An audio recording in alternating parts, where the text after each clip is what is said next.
আসসালামু আলাইকুম, আশা করি সবাই ভালো আছো। আল্লাহর রহমতে আমি অনেক ভালো আছি। তো কালকে লিফটের ভিতরে প্লাস্টার কমপ্লিট করার পর আমরা চলে আসি বাহির মাসে। তো বাহির মাসে এসে দেখি যে দুইটা পাইপ দেওয়া কিন্তু বাকি রয়ে গেছিল এবং খারাপ পাইপও কিন্তু দেওয়া বাকি রয়ে গেছিল এবং অনেক জায়গায় কিন্তু টানা দেওয়া লাগবে। তো সেগুলো কিন্তু অর্ধেক দিয়ে দিয়েছিলাম কালকে। তো এখন বাকি যে অর্ধেক দেওয়া দেওয়া বাকি রয়ে গেছে সেগুলো কিন্তু এখন আমরা দেবো। তোমরা যারা কালকের ভিডিওটা দেখছো তোমরা তো ভালো করে জানো যে কালকে কিন্তু আমরা প্রায় অর্ধেক মনে করেন যে ওইদিকে মাসার কাজ প্রায় ক্লিয়ার করে রাখছিলাম। কারণ ডোকনা বেশি বাকি রয়ে গেছিলো, কিন্তু এমনিতে যে পাইপ বান্ধা এবং টানা দেওয়া এবং খারাপ পাইপ দেওয়া বাকি রয়ে গেছিলো সেগুলো কিন্তু প্রায় অর্ধেক কাজ কিন্তু আমরা কমপ্লিট করে রেখে গেছিলাম। তো এবং পাইপগুলো যেগুলো আমাদের লাগবে সেগুলো কিন্তু কালকে আমরা এনে রাখছিলাম, মানে সবকিছু আমরা গোছিয়ে রাখছিলাম। আজকে সকালবেলা এসে আমরা কাজ শুরু করব।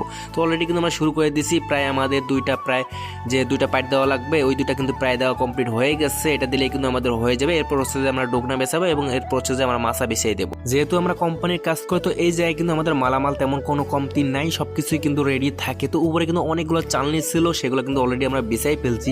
প্রায় 3/2 মনে করেন যে আমাদের মাছাটা কমপ্লিট হয়ে গেছে। এই জায়গায় কিন্তু আমাদের গাঁথনি করা বাকি রয়ে গেছিলো। কন্ট্রাক্টর কিন্তু আমাকে কালকেই বলে দিছিল, প্লাস আজকেও বলে দিচ্ছে ভাই ওই জায়গায় গাঁথনি হবে, তুমি ওই জায়গায় গাঁথনি করে নিও, এরপর হচ্ছে মাছা দিয়ে প্লাসটা শুরু করি। তো আমি আমার ফোনটা ভালো জায়গায় রেখে দিয়ে আমরা কাজ শুরু করি। তোমরা যারা আমার 6 তারিখের ভিডিওটা দেখছো তোমরা জানো যে আমি কিভাবে ভিডিও তৈরি করি। সেম ভাবে কিন্তু ওই যে একটা ভীম আছে, ভীমের উপরে বাল্টি দিয়ে ওই জায়গায় ইট দিয়ে আমি কিন্তু ফোনটা রেখে দিছি এবং আমরা এসে কিন্তু গাঁথনি শুরু করছি। এইদিকে গাঁথনির যে দুই পাশে দুইটা কলম আছে সেগুলো কিন্তু আমরা ভালো করে চিপিং করছি। এরপর কিন্তু ভালো করে কিন্তু গ্যাডিংও দিয়ে দিয়েছি। হয়তো বা ভিডিও কোয়ালিটি ভালো না, এই কারণে হয়তো বা তোমরা বুঝতে পারবো না, কিন্তু ভাই আমরা কিন্তু ভালো করে চিপিং করছি। এরপর কিন্তু গ্যাডিং দিয়ে কিন্তু আমরা গাঁথনি শুরু করছি। গাঁথনি কিন্তু 10 ইঞ্চি গাঁথনি কাটতেছে বর্তমানে। আর আমাদের গাঁথনি করতে তেমন কোনো সময় লাগতেছে না, তার কারণ একটাই ভাই, ইটগুলো কিন্তু একদমই কাছে। মনে করেন যে আমার পিছে কিন্তু রূপাস থেকে এই জায়গায় ইট রাখছে আর ইটের কাছে আমাদের গাঁথনিটা, যে কারণে আমাদের গাঁথনি কাটতে তেমন কোনো সময় লাগছে না। শুধু বালু দিতেছে আর আমরা উড়াধুরা গাঁথনি কাটতেছি। আর আমার যে বড় প্রজেক্টগুলোর মধ্যে কাজ করি সেগুলোর মধ্যে কিন্তু ম্যাক্সিমাম জায়গায় কিন্তু রূপাস থাকে এবং ইটগুলো তো অল টাইম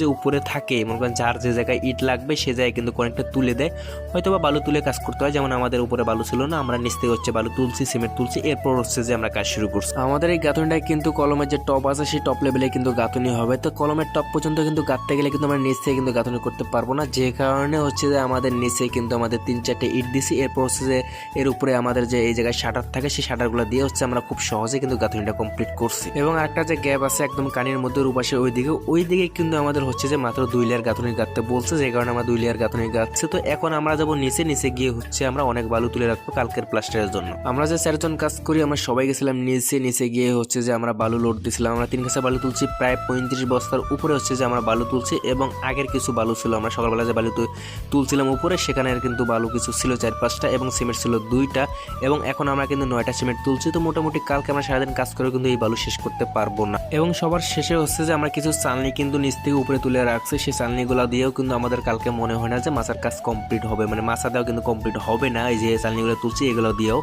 কালকে আরও চালনি তুলতে হবে, যেগুলো আমাদেরকে নতুন চালনি দিবে কোম্পানি। এরপর যে আমরা এনে কিন্তু মাছা দেবো, এরপর যে মাছার মধ্যে প্লাস্টার শুরু করব। তো আমরা বালু তুলে রাখলাম আগে, তার কারণ মাছা দেওয়া কমপ্লিট হওয়ার সাথে সাথে যেন আমরা প্লাস্টারটা শুরু করতে পারি, যে কারণে আমরা আজকে বালু এবং সিমেন্ট তুলে রাখলাম।